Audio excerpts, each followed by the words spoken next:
안녕하세요. 응답하라! 네, 오늘은 앞자리가 7로 바뀌었습니다. 벌써 71차 영상인데요. 오늘은 10년째 일본 국채금리가 수상해서 지금 엄청 긴급하게 돌아가는 상황이거든요. 게다가 지금 이걸 하나 보여드릴게요. 이제 제가 이 유튜브를 시작한 것도 코인 때문에 시작하게 됐는데, 이 빌어먹을 코인을 시작하게 된 이후로부터 제가 금리를 왜 알아야 되는지 모르고 화폐에 대한 역사, 돈의 값어치, 환율, 그리고 각 나라의 무역 이런 걸 왜 알아야 되는지 모르겠지만 일단 다 알게 됐습니다. 근데 1시간 전부터 25,700부터 시작하더니 25,000부터 뚫렸어요. 그래서 지금은 잠깐 단기간에 반등이 나왔는데 1시간 분으로 보면은 이제 좀 많이 떨어졌다 다시 올라온 건데 심상치가 않죠. 그런데 제가 이거를 말을 하는 이유는 오건영 팀장님이 말씀하신 거는 10년째 일본 국채금리하고 10년째 미국 국채금리를 주목해라. 그 두 가지가 이유가 좀 다르죠. 근데 일본은 전 세계에서 유일하게 마이너스 금리 정책을 펼치고 있는 나라예요. 그러니까 일본 중앙은행의 목표는 경기 부양이에요. 반대로 한국의 중앙은행은 목표가 물가 안정이에요. 그러니까 이 금리를 이용해서 물가를 안정시키는 게 목표냐, 아니면 마이너스 금리를 펼치더라도 경기를 부양시키는 게 목표냐, 이 목적이 다른 거죠. 그래서 일본의 중앙은행은 YCC라는 정책을 사용해요. 0에서 0.5, 0에서 0.5 사이를 이 그래프가 금리가 이렇게 왔다 갔다 이렇게 움직일 거 아니에요. 이 사이를. 그러면은 0.5까지 올라오게 되면은 이 0.5에서 0.6이 됐다. 그러면은 금리가 올라가면 가격이 떨어지니까 일본 중앙은행에서 국채를 사줍니다. 0.5 이상만 되면 다 사줘요. 그러면은 일본 엔화가 저평가가 될 거 아니에요. 국채를 계속 사주면 금리가 떨어질 거니까. 금리가 떨어진다는 거는 돈의 값어치가 없다라는 거니까 엔화의 가치가 떨어질 거예요. 그럼 떨어진 가치로 내수는 괜찮겠지만 일본에서도 수입 물가를 들여오는 가격은 상승될 거예요. 엔화가 저평가되니까. 그러니까 결국에는 악순환으로 빠지는 쳇바퀴가 돌아가는 거고, 지금 인플레이션이 40년 만에 나타났잖아요. 그러니까 이 일본도 역시 경계심을 곤두세우면서 0에서 0.5였던 이 YCC를 이제 올립니다. 이제 0.1포인트까지 올라와도 그 밑에서는 사주지 않는 거예요. 그런데 제가 휴가를 가기 전까지 여러분, 지금 일본 국채금리가 일본의 10년 국채금리가 0.6을 돌파했어요. 0.64를 돌파했어요. 이렇게 했는데 오늘은 0.7을 돌파했어요. 이 속도가 굉장히 빠른데 여기 보시면은 1개월만 해도 최고치가 올라갔는데 3개월에 최고치요. 게다가 이 오늘 하루 만에 이렇게 상승한 거예요. 근데 지금 이 뉴스를 한번 볼게요. 일본 금리만 쳐보셔도 네이버에서 안 보이죠? 이렇게 하면 잘 보이겠죠? 일본 금리만 쳐보셔도 이렇게 우에다는 일본은행의 중앙은행 총재예요. 근데 마이너스 금리 해제도 선택할 수 있다. 그러니까 시장에 화두를 던져주는 거죠. 그런데 이거 역시도 3개월 전에 오건영 팀장님이 벌써 말을 했어요. 일본은행이 뭔가 변화구를 던질 것이다. 그리고 정확하게 9월에서 10월 정도에 일본은행이 살짝 눈치 봐가면서 던질 것이다. 이때 중국은 디플레이션을 걱정하고 있잖아요. 근데 미국은 인플레이션을 걱정하고 있어요. 전 세계에서 유일하게 마이너스 금리를 사용하고 있는 일본이 갑자기 마이너스 금리를 사용 안 한다고 하면은 어떤 화두가 던져질 것 같아요? 전 세계 시장에 일본도 마이너스 금리 안 한대, 일본도 플러스 금리 한대, 이 말이 먼저 나오지 않을까요? 그리고 비트코인의 핵심은 인플레이션 해지 수단이에요. 인플레이션 해지 수단이에요. 돈의 값어치가 떨어져야 비트코인이 올라간다는 것. 근데 이 인플레이션을 잡지 못한다고 한다면 비트코인의 값어치가 올라가는 거예요. 그런데 이 중앙은행 그리고 전 세계에서 영향력이 있는 엔화가 제2의 기축통화 역할을 하고 있잖아요.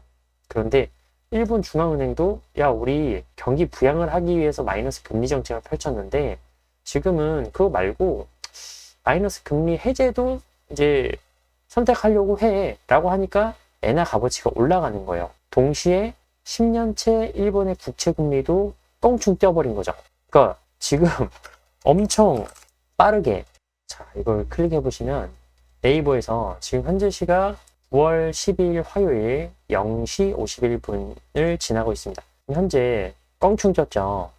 비트코인이 폭락하기 시작한 시점이 딱 이렇게 계속 올라가서 점프한 시간인데, 이제 전 세계 시장에서 일본마저도 마이너스 금리 정책을 하지 못하지 않을까라는 생각을 전해준 거죠. 엄청 깜짝 놀라는 빅 뉴스 아니에요? 그러면은 금리가 계속 고금리 상태로 계속 갈 수가 있다라는 거죠. 그러면은 부동산도 거래량이 많이 살아나기 힘들 것이고, 당연히 장기간 가게 된다면요. 경각심을 가지고 있고, 중국조차도 대출을 일으키지 않잖아요. 계속 저금을 하고 있잖아요. 그리고 한국 역시도 갈 곳을 잃은 돈이 계속 예금에 머물러 있다고 합니다. 그러니까 제가 오늘은 뭐하지? 오늘 되게 할 거 없네? 라고 생각을 했다가 다시 오늘 이거 유튜브 갑니다. 지금 엄청나게 올라갔는데 미국 국채도 벌써 4.3을 보고 있죠? 지금 현재 미국 금리가 5.75잖아요. 그러면은 2년 뒤에 4.99가 나올 거라고 생각하는데, 내년 말에 그 미국 페드 연준 그 위원들이 찍은 게 4.6 정도라고 합니다. 그러면은 1년 뒤는 이제 4.95가 나와야 되는데 현재 5% 이상이에요. 그러면은 3년 뒤는 4.7이다. 그러니까 내년 하반기 정도 4.6이라고 점도표에서 찍어놨는데 2년도 4.99예요. 그러면 고금리가 계속 지속이 될 수 있다는 리스크가 있고, 휘발유는 계속해서 올라가고 있죠. 평균 가격이 배럴당 90불에서 계속 움직이게 되면 떨어지지 않고, 전 세계 특히 저희 나라처럼 이제 소비만 하는 국가들이 제일 피해를 많이 볼 건데, 그 소비 국가들이 거의 미국의 우방국들이라는 거예요. 그러니까 여행 가기 전도 너무 스트레스 많이 받는다. 상상해서 땡겨오잖아요. 지금 잘 될지 안 될지, 이게 또 결과적으로 잘 해결이 될 수도 있는 건데, 지금 현재는 계속 불안감을 조성하면서 올해 하반기까지는 계속 이 불안감을 주지 않을까. 그리고 11월 달에 키포인트라고 했어요. 에이펙 회의가 있어서 시진핑과 바이든이 만남을 할 것이냐 말 것이냐. 그리고 중국이 이제까지 갖고 있었던 최첨단 반도체 재고가 떨어진다 했었는데, 하이닉스 반도체가 등장하면서 이게 한 번 더 꼬였죠. 하이닉스는 3년 전부터 거래를 안 했다고 해요. 미국의 IRA 법안 때문에 이미 거래를 안 하고 있었는데, 중국이 유통 과정에서 뭐 암거래를 하든지 다른 데에서 물물 교환을 하든지 어떻게든 해서 화해해서 하이닉스 메모리 칩을 집어넣어서 생산을 했다라는 겁니다. 그러니까 미국이 깜짝 놀랐는데, 한편으로 다행이었던 거는 그래도 쟤네들 자기 기술력이 없으니까 하이닉스 메모리 쓴 거 아니냐, 한편으로 이런 말을 했다고 해요. 그러니까 2010년도에도 이제 유럽 중앙은행은 그때 경기가 엄청 힘들었었지만 기준금리를 인상했었고, 그때 미국은 기준금리를 인하했었습니다. 그때 미국은 양적 완화를 했었어요. 결론은 그때는 그렇게 양적 완화를 해도 인플레이션이 생겨나지 않았지만 지금은 인플레이션이 있잖아요. 그리고 그때 그리스가 부도가 났었어요. 그러니까 현재 중국이 어떤 초단기 금리를 계속 내려주면서 소비를 진작시키고 있는데 그 돈으로 아무것도 하지 않죠. 그러니까 디플레이션 위기를 겪고 있고, 현재 인플레이션이 40년 만에 등장한 상황에서 중국이 어떻게 살아나는지 되게 고통스러워 보이지 않아요? 디플레이션이라는 엄청난 얘기만 들어도 뒤에 공포라고 하잖아요. 근데 그거와 싸우고 있는 중국과 인플레이션이 다시 등장한 미국, 어디에도 쉽지 않은 그 구간에 저희가 이 지정학적인 리스크 때문에 함께 들어가 버린 거죠.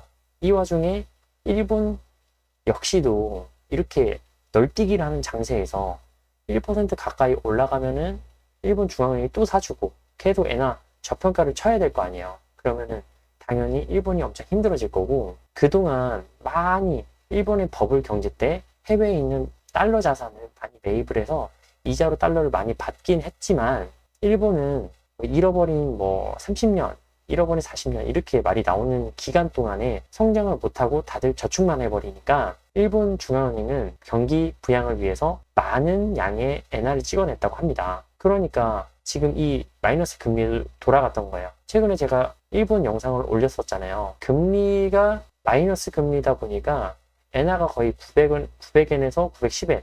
제가 갔었을 때는 910엔에 환전을 하고 사용을 했는데 거의 900원 꼴로 사용한 셈이에요. 실제로 저희가 한국에서 똑같이 사 먹는다고 했었을 때 일본이 더 저렴했었어요. 그러니까 제가 많이 깜짝 놀랐죠. 한국이 되게 많이 상승했는데 이제 앞으로 어떤 구간이 들어가느냐에 따라서 위기감을 좀 가져야 되는데 너무너무 무섭다. 그리고 이 너무너무 무서운 이 위기감 속에서 기회를 찾아야 된다. 그러니까 항상 새벽에 기회가 온다라는 거예요. 일본이 마이너스 금리를 포기했다라고 하는 거는 장기적으로 고금리 시대가 한 발자국 더 가까이 왔다고 느껴지게 됐었습니다. 오늘 여기까지였고요. 도움이 되셨다면 좋아요와 구독을 함께 해주세요. 감사합니다.